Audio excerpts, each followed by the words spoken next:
and I walked in that medial side a little bit more, which is the same thing that Brian said he does when he trims him. So he and I were in agreement about that, so that the horse had less foot length on the medial side.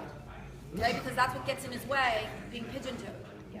Okay, so what happened with Kevin is he put his shoe on medial to lateral, so he had more glue and more shoe on that side, on the medial side, which got in the way of the horse. Did you see that?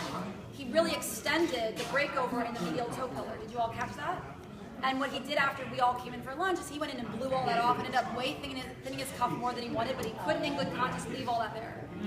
Okay, but that's kind of like advanced shoeing. Yes. It's the 200 level instead of the 100 level class, light right? bulbs haven't far before the other day. Yes. So what ends up happening is,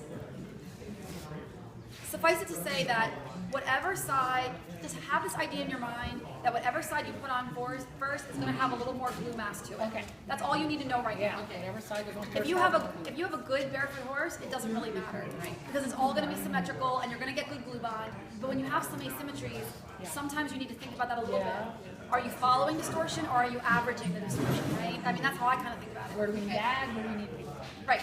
So, what I'm going at with this is, if you have a mass of glue that's thicker, there is an aspect of directional squishing that's going on. Yeah.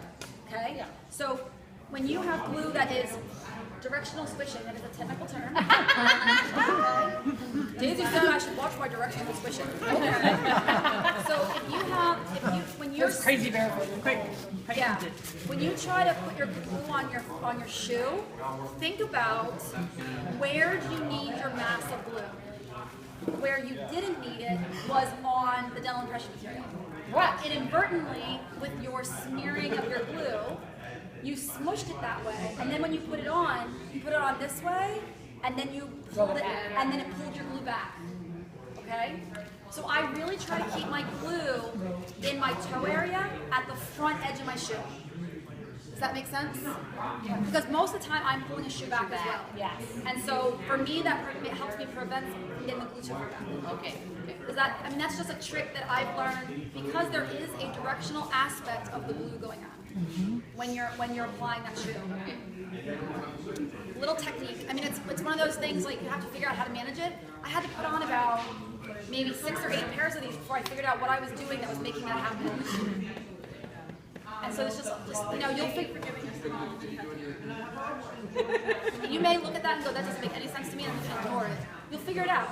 Yeah, it does. You know what I'm saying? But if that makes sense to you, then great. And this continuously, this